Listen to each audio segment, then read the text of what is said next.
बाप और बेटी और रूह के नाम से आमीन। मसीह यीशु में आप सबको शालोम। आज की पहली तिलावत मुकद्दस पौलुस रसूल का खत रोमियो की कलीसिया के नाम और उसके 5वें बाब में से ली गई है। आज की अंजील मुकद्दस लूका की अंजील और उसके 12वें बाब में से ली गई है। आज की अंजील मुकद्दस में खुदावंद यीशु मसीह हमसे मुखातिब हैं और कहते हैं, कमर बस्ता रहो, अपने चिराग रोशन रखो। मुबारक है वो गुलाम जिससे मालिक आकर जागता हुआ पाए। मैं तुमसे सच कहता हूँ कि वो आप कमर बांध कर इन्हें खाना खाने को बिठाएगा और इनकी खिदमत करता जाएगा। मेरे अजीजों, यहाँ पर हमारे ईमान की जिम्मेदारी हमारे सामने आती है। खाली ईमान नहीं, ईमान के साथ अमल भी है।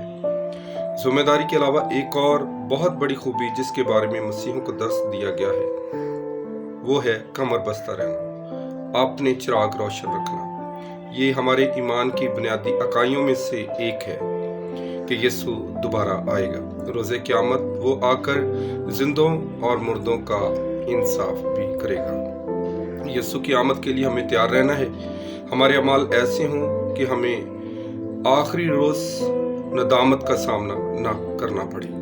नीज़ हमें खबरदार भी किया गया है कि हमने जागते और दुआ करते रहना है। जागने का मतलब ये है कि हम अपने ईमान में जिंदा रहें और रोशनी के काम जो हैं वो खुदावंद यीशु मसीह ने किए हैं। खुदावंद यीशु मसीह ने तारीकी को रोशनी से अलग किया है और तारीकी के काम तमाम शैतान के हैं।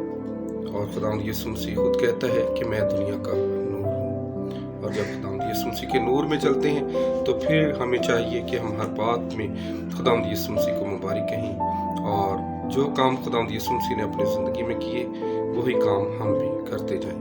खुदावंद आज का दिन मेरे लिए, आपके लिए बाइस बरकत ठहराए और खुदावंद हम सबको बड़ी बरकत दे।